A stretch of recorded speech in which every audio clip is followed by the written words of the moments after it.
All right, welcome to Volterra number 10, podcast number 10. We're in double digits, Louis. Double digits, can you believe it? It's crazy. It's how the time flies. How the time flies when you're having fun. We're Exactly. also joined this week by Ben Schreckinger, who's been on in the past. We're going to try and have Ben on more frequently, if not regularly and every week, kind of as his schedule permits. How we doing, Ben? Doing well, Rowan. Thanks for having me back. Well, you're a good friend and an entertaining podcaster, I guess. So, our pleasure. But still entertaining. But still entertaining, yeah. Absolutely. Exciting stuff this week. The world seems to be maybe getting its senses back together, or I'm not sure. Louis in Scotland. The Scottish referendum failed on independence last night. Louis, are we happy? Are we sad? What's the general emotions up there? It's quite hard to say, really. Obviously, the campaign that won is the campaign that doesn't really, it didn't really stand for very much apart from the kind of keeping of the status quo, really. So it's very hard to kind of get behind it in the first place. I did actually, when this whole thing started, I was very much in the no camp, and I thought that it was an incredibly bad idea that Scotland would, really wouldn't benefit from being an independent nation at all. However, as sort of time went on, my political perceptions did change somewhat, and yesterday I did vote yes for an independent Scotland. It's hard to say, really. My family's very pro-nationalist, so there's like a sense of grim disappointment going through the house. It's a bit like a bit of a funeral to the nation of Scotland. But I knew in my heart that it wouldn't go through. So I find myself in an interesting position here. Yeah, I'm disappointed, but certainly on a personal level, it's not really going to affect me at all, really now. And hey, we've got to get on with it. The whole issue of the whole thing that I thought would have been the most interesting thing was not just that an independent Scotland could become its own country. That's all by the by, and they've talked about it for so long that it's kind of boring. But I did think it might just jazz up British politics a little bit, just by making, if there had been a yes vote, the parties down south would have really. Certainly the sort of left-winger parties, the Labour movement and that kind of thing, would have had to actually really change their game in order to challenge the Conservatives on anything in the UK. And it might have, just made it a bit more interesting, just kind of injected some life into British politics, which are pretty stale at the moment, and kind of a bit predictable and run by a handful of people who all went to school and university together. Yeah. That's basically it. Yeah, Ben, what are your thoughts on this? Are you surprised Louis voted yes? I mean, you don't know him very well, but I'm surprised Louis voted yes just based on the last time we spoke, where you seem to think that it wasn't a great idea, and that the idea was, my impression was that if you were a yes voter, you were very passionate about it, you were worked up about it. And that if you were a little more apathetic, then you were probably going to vote no because, it's not worth the trouble. You seem to fall in that latter camp. So, I guess as the vote got nearer, just that your heartstrings were plucked. There certainly was some blind patriotism did come into it. I would be the first to admit that. Braveheart was on TV the night before as well. So that didn't help matters a lot. What channel was it on? I don't actually know. I've seen it so many times that I felt that it wasn't necessary to watch it. What I can tell you was it was definitely not on the BBC. That was my question. Yeah, it must have been on STV or on some Scottish channel because ITV even. Well, STV is ITV, but it's the same thing. But I imagine it was on STV. Yeah, which is our equivalent of ITV. And is an exceptionally poor channel. Ben, did you decide one way or the other? if you were in Scotland, if you were Scottish, did you decide which way you would vote? Well, if I was Scottish, I guess I would have been maybe blinded by patriotism the way Louis was, or something. But I think from my perspective of what I wanted to see as an outsider is I wanted to see a no vote, because I think a yes vote would have just been a distraction for Europe. It would have been more disunity and discord in Europe at a time when I think that Europe really, really needs to get its act together on a unified energy policy and a unified foreign policy, and really push back against Putin's aggression.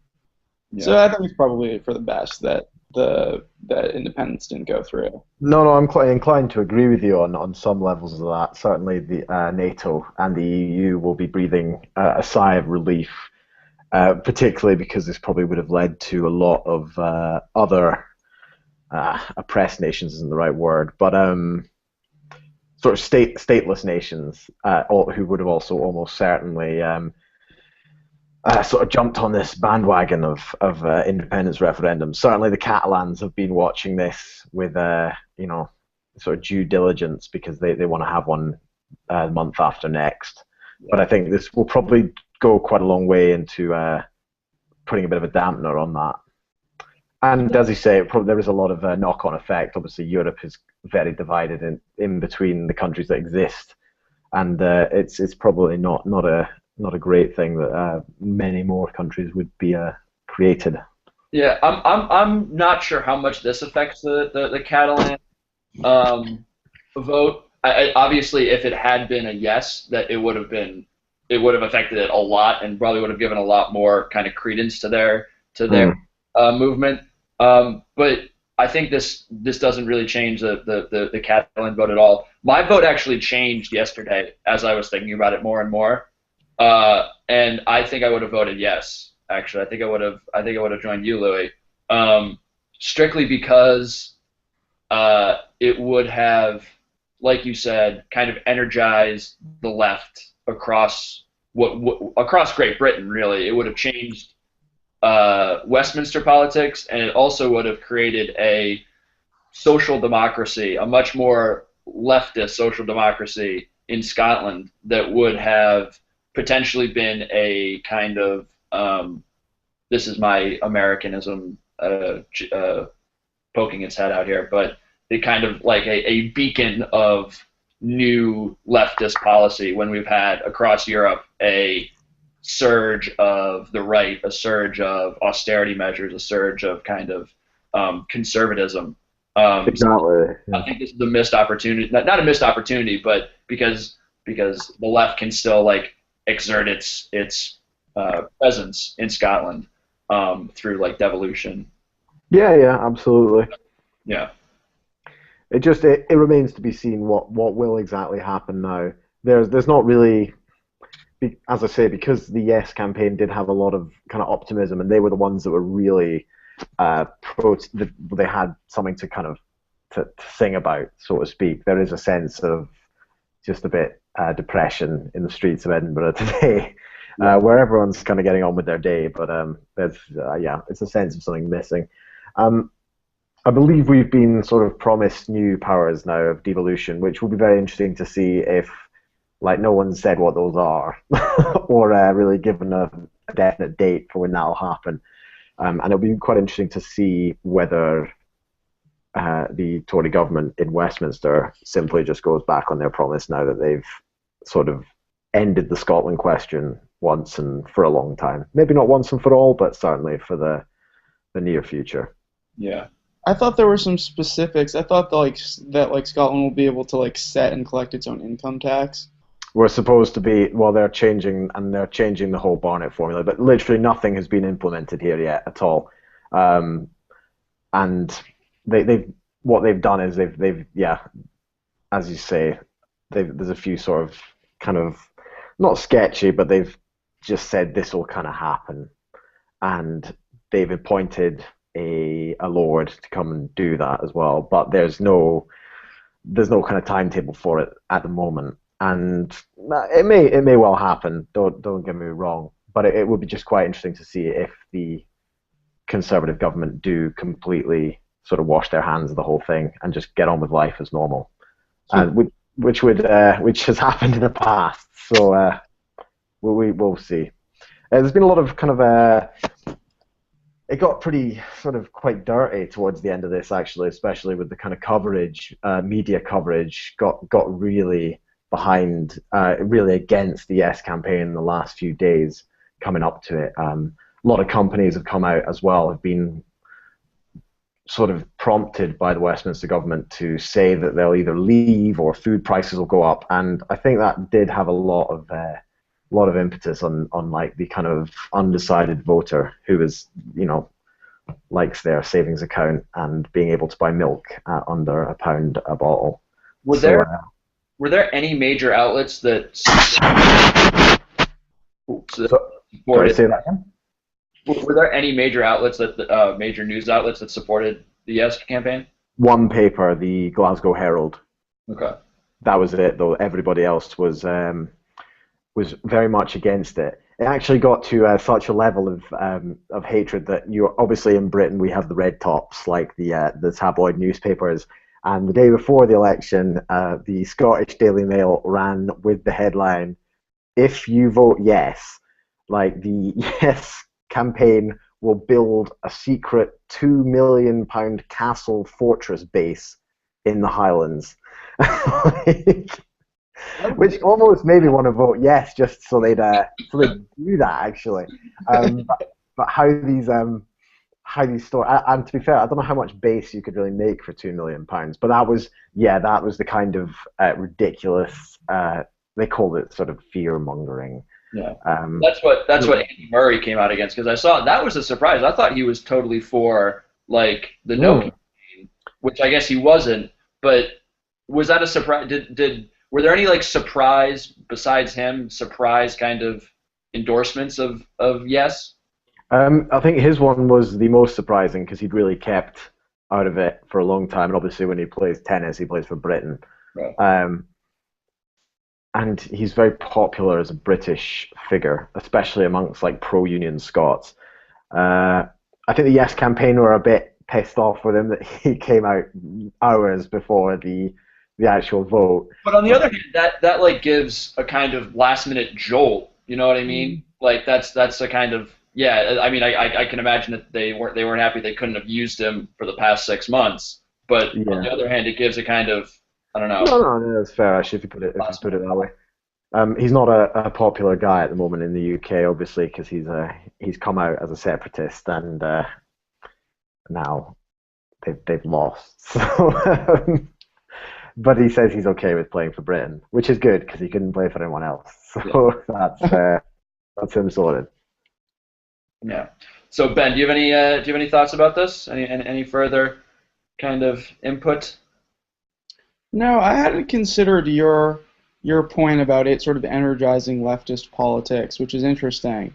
But in thinking about that, I was also sort of thinking that like sort of we're at a moment where I think the like external geopolitical ramifications in terms of Europe, we're at a moment where that I think outweighs sort of what it could do for domestic politics across the continent,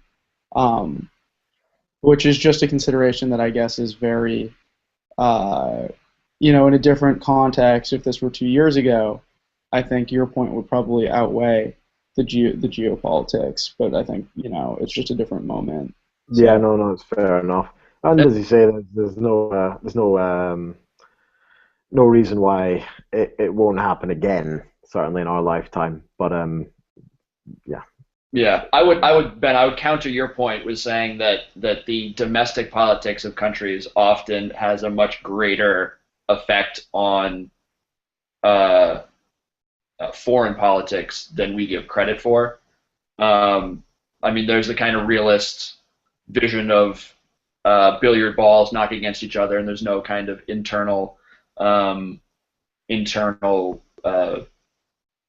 or domestic effect on foreign politics. That countries will always act in their own self-interest, et cetera, et cetera. And I know that's not what you're saying, but I think there's often a kind of a underplaying of how much domestic affairs can affect foreign affairs. But in this case, I mean, I guess more leftist governments might be more pro-union, more pro-EU. Yeah. Other than that, I think that might be outweighed by them being more dovish. You know, I wouldn't mind seeing some more, some more hawkish undercurrents in European politics. Yeah. So, while I definitely point taken on domestic politics, affecting EU foreign policy, I'm not sure that this change specifically would be super productive for like facing Russia and that sort of stuff. Yeah. I mean, and we will never know, obviously, but NATO very well could have just said, okay, Scotland, you're in two. EU could have said, okay, you're in two. Let's move forward kind of together. But I mean, that's obviously completely hypothetical, and pointless at this point. So Louis, one last question about this. Yep. What was the kind of feeling yesterday? Was it because from what we got, it was always kind of like delayed because by the time I woke up, it was 1 o'clock there, and then by the afternoon, it was kind of over. And it seemed like it was kind of always obvious that no was gonna pull out. They led for pretty much the whole way. Yeah. I think when Glasgow voted that they'd come through, then there was a slight sort of glimmer of hope. But other than that, not really anything. There was a good feeling the whole day, really. But as I say, a lot of the Yes campaign. It was a lot of their doing, their kind of passion that kind of carried the campaign in the first place. Yeah. And actually, pubs had late licenses last night in the morning. I saw that. To show the referendum, and the pubs were all full of Yes voters. I suppose in the grand scheme of things, now looking back on it, the Yes voters were the more visible. But the kind of no voters were set. They'd made up their mind maybe a while ago. But there was certainly a great sense of optimism yesterday. In that something was certainly this whole week. Actually, I've been here since Monday. There has been a feeling of we can do this, and there was been a huge feeling of kind of Scottish nationalism has come out, which I haven't really ever seen outside of international football or rugby. So it's on a I suppose on a positive level, the fact that people got involved with politics at all and to such an extent is a great thing. 84% turnout. Which is almost 85%. Almost 85%. I mean, yeah, go ahead. Which is incredible. I mean, as Brits and Scots, we're very bad at exercising our democratic right. So, for something to actually get people off their ass and to a polling station is a positive in itself. And I hope they build on that. Like because they made politics interesting for a tiny bit, and it's doable. Like they proved it's doable, and it'd be nice to see people actually turning out for the general election in a couple of years and trying to make any sort of difference. Yeah. So as a writer, and Ben, you can hop in on this as well. As a writer, what kind of angle are you planning on writing something about this? I mean, I imagine you said you were, so I'd imagine you're still kind of thinking about it. Do you have an angle that you want to take this from? Do you have a kind of, is it going to be you in the pub all day yesterday, or? I did do quite a lot of drinking yesterday, but I don't know exactly which way to go with it. I think one of the best ways was there's going to be a lot of stuff written about this, and a lot of it's just going to be chewed over again and again and again. So to come out with something vaguely fresh towards it, I think would be to focus on just participation, maybe. Yeah. The participation. Also, I think people are going to forget that 45% of people did vote yes in this thing. It's a really large minority. And it would be quite interesting to.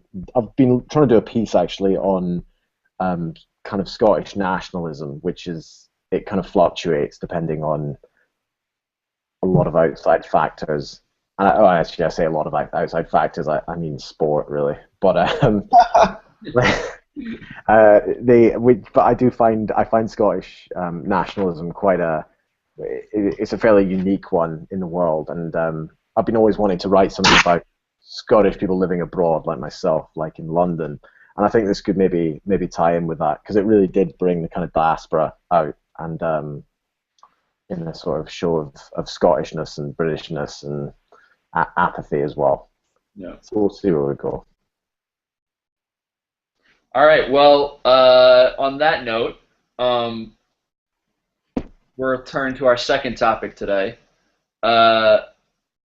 Ben has a new. Well, it's not so new. It's a couple weeks old now, right, Ben? Yeah, a week and a half or so. It's an article about the hucksterism of millennial politics, or the millennial hucksterism, I think is how the headline put it. Do you want to give us a quick overview of what the article's about? Sure. It's basically calling out all of the dribble that older pundits, older journalists have produced about millennials, members of Generation X and baby boomers. And it's really shit, is what it is. It's either total quackery, totally vague, unsupported by any sort of evidence, pontificating, or when they are marshaling evidence, you can get them to cite studies and polls and stuff like that. Almost invariably, you can also find studies and polls that directly contradict whatever thesis is being pushed by another study or poll. So it's all over the place, and so the piece sort of goes through a lot of the more prominent examples of journalism about millennials, and tears them to shreds because a lot of them are pretty shitty. Yeah.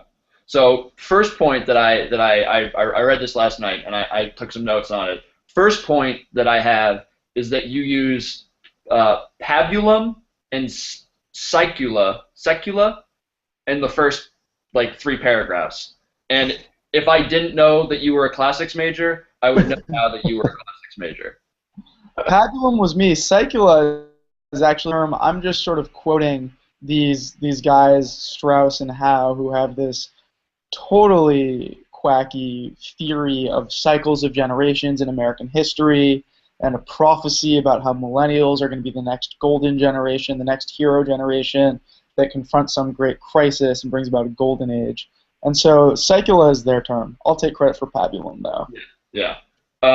So that actually brings up my second point, is that this idea of cycles in history, you're kind of almost completely discounting that. I mean, and I think that's an interesting kind of angle to take, because I think there are not necessarily like firm cycles, like maybe perhaps those two guys go a little too like concrete in their cycles, but I think there are cycles in history, no? Sure, yeah. I mean, I'm not going to say that you can't find cyclical patterns in history. And I think that's why these guys are famous and have a marketing firm, and why Al Gore sent their book to every single member of Congress, which is that I think in a lot of these pieces there are grains of truth, there are interesting things, there are things that feel right and feel true. But Strauss and Howe, take it into the realm of pseudoscience, and that's my objection.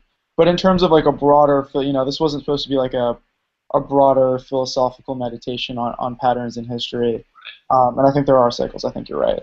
Right, but to your and you finish with this point that are the current people that are in power are leaving our generation with a whole lot of shit to take care of. So doesn't that set us up to be a kind of hero generation, and with the opportunity to create some sort of, not golden age, but to like kind of right the ship in some sort of way? Sure, but it's maybe there will be some great crisis. Maybe there won't be. Yeah. Is the fact that World War II happened? Well, first of all, we sort of missed by their reckoning.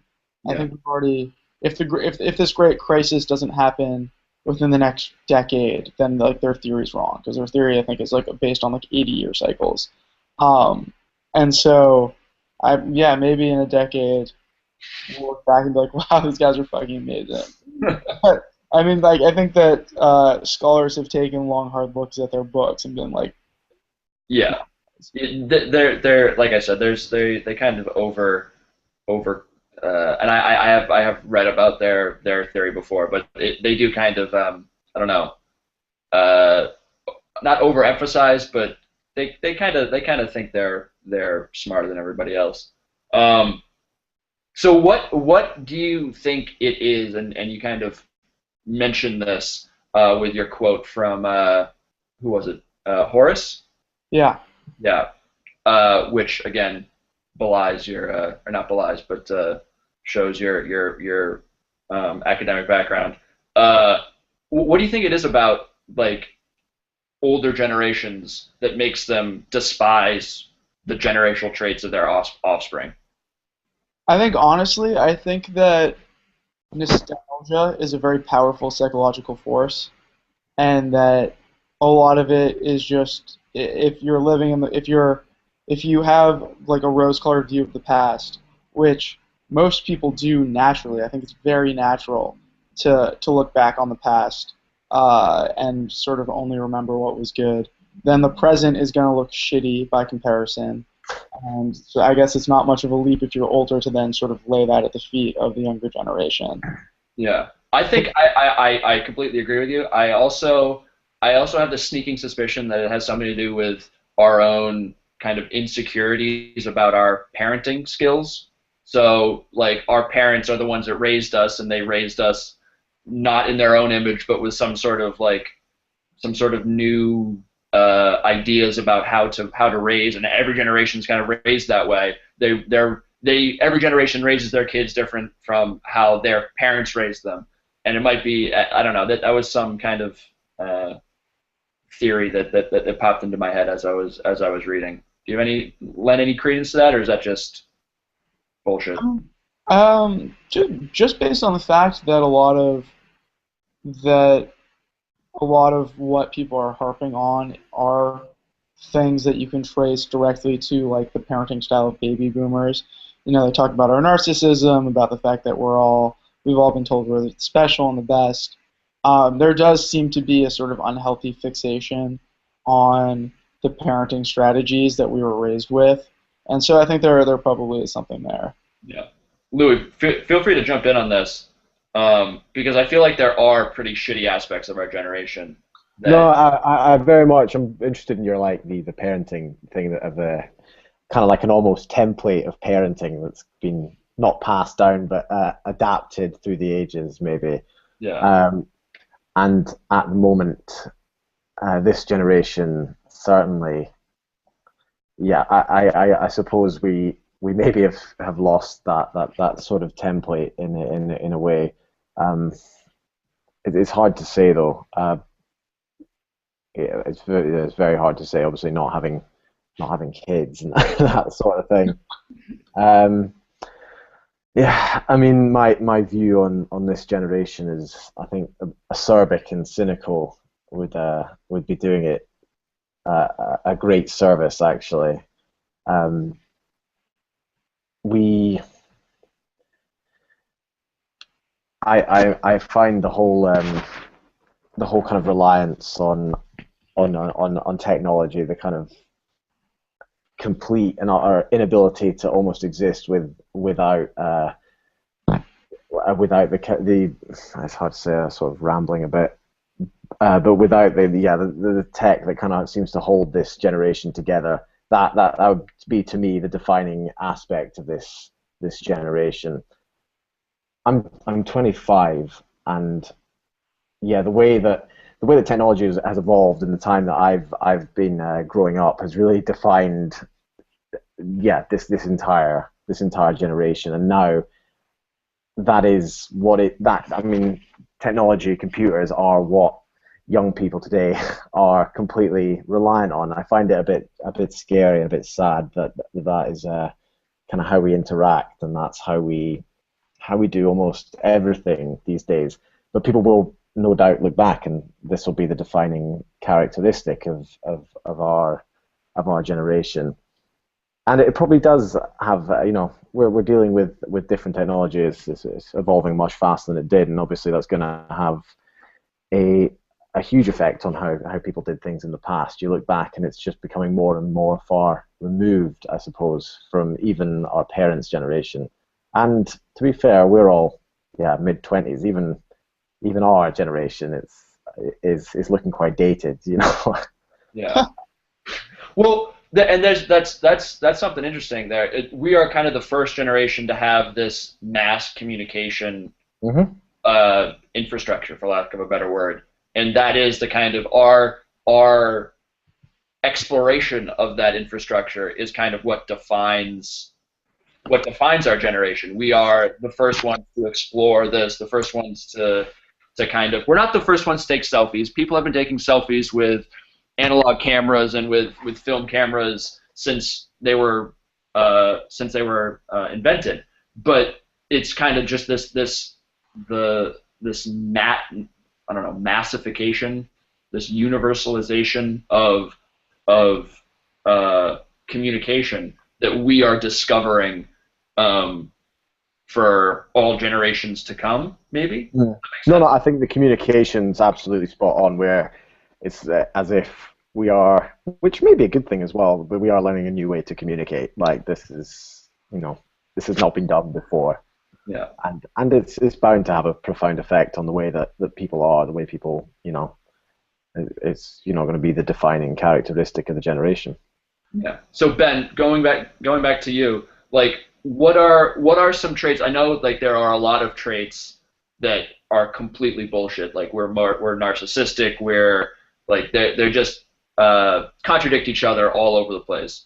But did you find any that you thought were like, yeah, that kind of makes sense. That's how our generation's different, or that's how we're kind of unique in some way that you agree with, or is that just generalizing 80 million people too much for you? And this didn't make it into the final version of the piece, but one of the characteristics, one of the more important, I think, characteristics of our generation is that we are nicer than older generations. I think that violence and anger have been very stigmatized in American culture over the last, maybe 30, 40 years. Certainly the last 20. And so I think that, our grandparents' generation, a lot of these people are very rough around the edges. They grew up during the Depression. They're tough people. That's not the case with our generation. So, on the one hand, we're nicer and more empathic, and I think that those are good things. On the other hand, we're, I think, much more conflict averse, and I think that can often be a bad thing.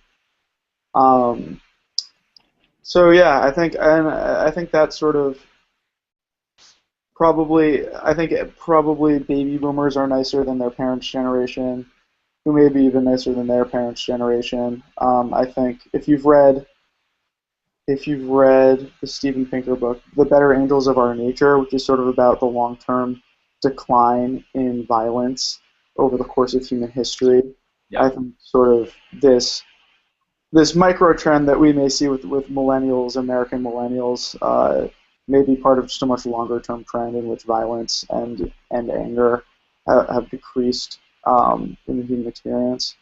I don't know. Not to sound like a quack myself, but that's something that I subscribe to. Yeah. So, any kind of final thoughts that you wanted to share about this piece, about the millennial generation as a whole? Yeah, for anyone listening out there, Strauss and Howe and some of these other people set up consultancies to charge you a lot of money for insights on millennials, and I will beat any rate that they quote you and tell you all about our generation. Nice. Louis, you got anything for us? I think you sum it up very, very nicely there, Ben. I can't add anything else. I think you hit the nail on the head, proverbially. All right. Well, thanks for a good another good podcast, guys. We'll try and find something to talk about next week. This week was full of stuff. Ben, it's your birthday coming up, right? It was my birthday a week ago. Yeah. I'm Oh, you're 25 now. I'm an old man. in your new digs there. Oh yeah, yeah. Very nice. Very nice. And a beach chair as well. Yeah, that's the new style. That's how we're doing it these days in Boston. Okay. Well, Jamaica Plain, right? The Brooklyn of Boston. The Brooklyn of Boston. All right, guys. Thanks again. We'll talk to you next week. Thanks for having me. Pleasure. See you later.